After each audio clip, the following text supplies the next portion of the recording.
Basketball legend Diana Taurasi is set to be honored for her incredible 20-year career this August. One of the WNBA's most recognizable figures will be inducted into the Phoenix Mercury Ring of Honor.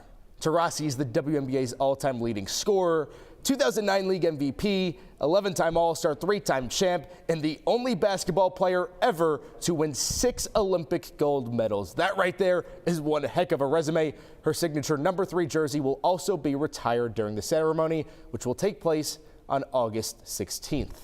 Yeah, so the Mortgage Matchup Center is the home of the women's Final Four, but it's also the home of the Phoenix Suns, so it's only fitting that we talk about them for a little bit. Dylan Brooks just returning to action last night from his injury. Mark Williams still out with his, but one Suns guard is on the cusp of breaking a franchise record. That's right, Colin Gillespie is 1 3-pointer shy of breaking the record for most 3-pointers made in a single season. The next chapter of the Arizona Cardinals' future will soon go into construction right here on this dirt, as the organization held a groundbreaking ceremony here at Paradise Ridge, North Phoenix, for its upcoming state-of-the-art performance center and headquarters, which will soon go into construction with a target date of 2028. Well, thank you, Tyler. Definitely some great bang for your buck on those tickets. But let's shift gears to the Olympics. This U.S. skier winning gold for the first time in over a decade. That's right, Michaela Shiffrin dominated the women's slalom at the Winter Games to claim first place in the highly technical event. It's a moment of redemption for the celebrated athlete who last took home the gold 12 years ago. Despite being widely considered the best slalom racer in history, Shiffrin hadn't made it to the podium since that 2014 day in Russia. She was just 18 years old at the time, but Shiffrin's win in Italy also sets a new record. The 12-year gap between her 2 medals is the longest ever for a Winter Olympian. The Arizona Cardinals are bringing a whole new cast of characters on their coaching staff after a disappointing 3-14 season, the newest of which being their new offensive coordinator, the longtime NFL coach Nathaniel Hackett. All right, let's take it to the hardwood, shall we? ASU men's basketball taking on Utah Tech in its second game of the season, year 11 under head coach Bobby Hurley, and he's talked a lot about personalities are meshing, the culture is at its best, and how about that man, Ms. Samba Diop, 7'1" with the step back J, sending his defender back a couple rows. It's rare you see a guy of that size do something like that. And Alan Mukeba backing down his defender in the post. That's some grown man strength right there. Bumps his shoulder into him, and he's got to let him know after the play, hey, I've been in the weight room a little more than you. A big finish from the big man. Mo Odom perfectly places the pass to Marcus Adams Jr. in the open court. He's a pure playmaker on the floor for ASU, and now it's showtime. Diop tips the pass. Pig Johnson with the spin, the dish, and Diop finishes it at the rim. The Sun Devils with a big lead headed into the second half, and then Johnson going to find Adams wide open in the corner for the triple. He couldn't have been more open than that. That's a very easy look. And then Mukeba going to recover an overthrown pass. He's going to find Santiago Truitt for the wide open triple. Offense was a little hard to come by for the Sun Devils in the second half, but they were making the most of their open looks. And Odom doing what he does best, making a play. And then Diop doing what he does best, finishing the play. Sun Devils would go on to win 81-66 to improve to 2-0 on the young season. Head coach Bobby Hurley had high praise for Diop after the game. And so good we had to show you twice at number 4, that man, Maui Mo Odom, working his defender, almost loses control of the ball, but then hits the spin move for the dagger against Texas. He erupted like the Hulicala volcano. He was doing it all for ASU that night. And at number 2, these are 2 guys who are familiar with this top play segment. Sam Levitt working his way outside the pocket. Call him Air Levitt. Finds his man Jordan Tyson on the run, who hurdles the defender and tiptoes his way into the end zone. Sun Devils are just hours away from their first true test of the season as they get set to host number 19 Gonzaga at Desert Financial Arena. Armia Bencic is reporting live from Tempe. And Mia, Bobby Hurley has raved about the camaraderie of this new look team. Give us a little vibe check. What's there to like for the Sun Devils headed into a big matchup? And Mia, Gonzaga's been a perennial powerhouse in college basketball over the years, and they're currently one of the most experienced teams in the country. What kind of challenge do the Bulldogs present tonight? Aiden, ruckus crowd, SEC country, and frankly, a much different Bulldog team than last year. However, ASU came in as the favorites, and they fell short. What happened? Yeah, let's talk about Jordan Tyson. He's being proclaimed as this wide receiver one first-round talent next year, and frankly, both of those things might be true, but he's got 18 receptions on the season. The rest of the wide receiver group only has 2. It's safe to say Sam Levitt and company got to get more guys involved. Walking in here, you look to your right, you see the Kyson Brown Sip Lemonade cooler. You see your face on it. You got your own lemonade in one of ASU staples. Just like, how cool is that? It's definitely cool, like just seeing myself on the labels and just seeing myself in the stories. You know, it's almost like a dream come true for real. Do you have a preference on which one? I really don't have a preference. It just depends on how I'm feeling that day. To me, these probably one of the best lemonades I ever tasted. You think? Really? Yeah, and this is like almost too good to be true, right? I mean, your nickname is literally Sip. Yeah. It writes itself. Yeah. Could you just kind of talk about where you got that nickname from? When I first moved to Texas, I was just known as the kid from Mississippi. It ended up over time just getting shorter, just to Sip. My family started calling me that, like my teachers, just all my friends. You've been here for 3 years at this point. You came up under guys like Ham Scadaboo, Carlos Brooks, vets in that room. And now at this point, you're the longest tenured guy in that room. Are you kind of taking up that mantle that they left behind? It was kind of just laid on me, to be honest. I mean, I think I look at it as just like a great opportunity. What's like maybe some of the top insight or advice that you would give them? Understanding where you at in your journey. Me coming in, I was the same way. You know, I was just looking at, dang, I want to do this and I want to do that. And, I didn't understand, like, I just have to stay on my own pace. Where do you feel like you're at in your journey? I'm just at a place where I want to prove myself right and prove everybody else wrong. You've been on this stage before. You've competed in Final Fours, competed for national championships.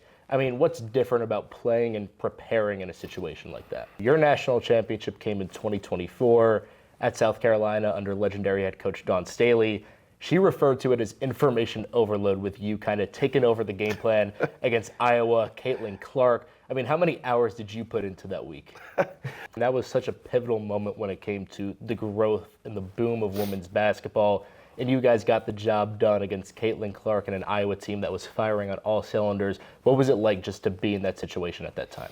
Jordan, I'm sure this entire transition from last year to this upcoming season with your injury, I'm sure it's been a lot, but how have you kind of been steadily recovering, hopefully to make a push at another Big 12 title next year? Yeah, you talked about kind of a new look O-line in a lot of senses, and you're a leader on this team at this point vocally, but also you set the example. What's the example that you want to set for your unit? You're alongside Corbin Carroll at Corbin Carroll's pro camp, and Corbin, you're here kind of immersing yourself with all of these kids, the community. How important is an initiative like this to you?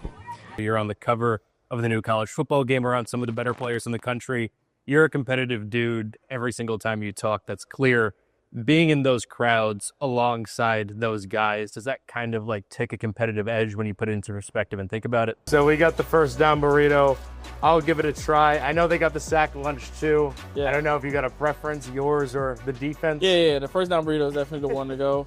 Arizona State linebacker Jordan Crook commands respect. The turnabout is fair play. The Sun Devils answer a sack with one of their own. Jordan Crook. He's the definition of what I want people in this program to be, is people that are just passionate. Leadership is influence, and that guy influences everybody by his toughness. And then he stirs it up on the field. Like Crook, what you guys see is that's Jordan all the time. He'll sweat talking because he'll talk passionately. He moves with purpose every time he steps on the field. When you step on the field, like that's when you gotta have a switch. I think that's really the main point. Having a switch. You know what I'm saying? Being able to, you're supposed to be nice. You know what I'm saying, out there, but when you get here, like, you know what I'm saying, you're supposed to, move with mean and bad intentions. It's what defines him. It's tipped and intercepted at the 35-yard line. It's picked off by Crook. First thing anyone mentions about you when you get brought up is your passion. That's just who you are, right? Yeah, that passion, man. Like, I mean, I love this. Like, come out here and do this every day. Like, I love to practice. I love to play games. Even as just a little kid, like you can go back as me and my old teammates. Like, I've been like the loud guy. You know what I'm saying? Like, that's just me. His father Joe saw the passion early. I remember him at 10, 11 maybe. He was very adamant. Daddy, I want to play professional football. And of course, as a parent, your first thought is, well, son, that's a very low percentage of people that make it there. But he said it with a very straight face, didn't really waver. And I'm like, well, if he said he wanted to be a doctor, would I be turned off by that? No. Crook was a 3-star recruit out of high school and had 27 offers. He committed to Arkansas and played in all 13 games as a true freshman in 2022, where he tallied 12 tackles. Crook felt ready to build upon some early success, but then learned that nothing is promised. And then after that, like, I got my spot took. And after that, like, I just told myself, man, like, I couldn't let that happen no more. And, you know, that's just something that I always stick on my shoulder, man. Like, you know, I almost get emotional talking about that, but it just show you, man, like, it's everything, it's a time, man. You got to wait your time, like, and know that, you know, you got to stay down with it and, you know, just stay true to yourself. I think that's the biggest thing. But his father saw no change. The drive to prove himself was as strong as his childhood promise to go pro. We knew that on the other side, can't let that happen again. And he didn't. Crook is now a crucial piece to ASU's defense and leadership council, but for him, it's about who you are when no one's watching. What is success to you? Being able to be consistent, like, you know, at something. Like, I feel like, you know, how long can you do something, you know, and do it well? Whether it's football or life, or do you just really feel like you put everything into, like, you know, what was going on today in life? From the boy who once said he'd go pro to the man determined to live it out, Jordan Crook's only regret would be to leave the job unfinished. I'm closer to the end than the beginning, man. Like, I'd be crazy to, you know what I'm saying, this time next year, like, man, like, I wish I would've, like, nah, I ain't doing none of that. You know, so I'm putting everything in this. Like, I've been putting everything in it for years, and that's just that. Under the Arizona sun, the Ethier name carries weight on the baseball diamond. For Brophy shortstop and Miami commit Drayson Ethier, legacy opens the door, but doesn't walk him through it. It's a point where I need to step up on my own and create my own path, and that's all I'm trying to do here. His journey is one rooted in family, shaped by a father who already lived the major league dream. Andre Ethier played 12 seasons with the Dodgers, but these days, his focus is on helping his son leave his own legacy. I always remind him, I said, you get to see, and you only remember when I was in the big leagues, you didn't see what I had to do to get there. I mean, we're out there hitting in our batting cage at home almost every day, just working on the next right step forward each day. When Drayson was a child, his grandfather Byron would take him to Dodger Stadium to watch his dad in action. That's all every player in the big league wants is, like, you have a son and you hope they're old enough to remember some of the games you have and be around and see it. At the age of just 2 years old, Drayson was already finding his swing. He'd get a plastic golf club, turn it into a makeshift bat, and start hitting wiffle balls into his bushes. So if one thing was clear early on, was that his dad's baseball gene was passed down to him.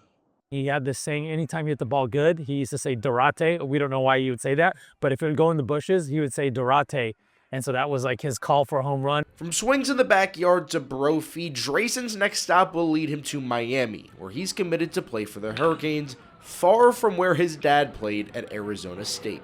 It's tough to go play at ASU when your dad's name's already on the outfield wall, and you have those expectations. Everything's judged. But Drayson isn't shying away from all of the noise. In fact, he embraces it. I'm honored to do that, but also there's definitely quite a bit of pressure. But I love it. I love the pressure. I go back to some of the games where, you know, the Perry game in the postseason. You know, runner on second base, you know, with 1 out, and he smokes the ball at right field, we walk it off. Brophy head coach Josh Garcia has watched Drayson's development from an outside lens and says he's doing it his own way. It's nice that his dad had a great career, but he'll be the first one to tell you he wants to make his own career. Dad was an outfielder. He's an infielder. He chose to get a different number than his dad. Doesn't wear 16 like his dad, you know. So he's done that in his own way. It's a maturation that Dad has learned to trust. I always have to check myself and be like, yeah, I understand you're able to handle it and go through it. And as Drayson continues to move up the ranks, his respect for the past comes with the drive to outdo it. Ever since I got to high school, just creating my own path, creating my own name for myself, trying to be just as good as he was, if not better. In Phoenix, Justin LaCertosa, Cronkite News.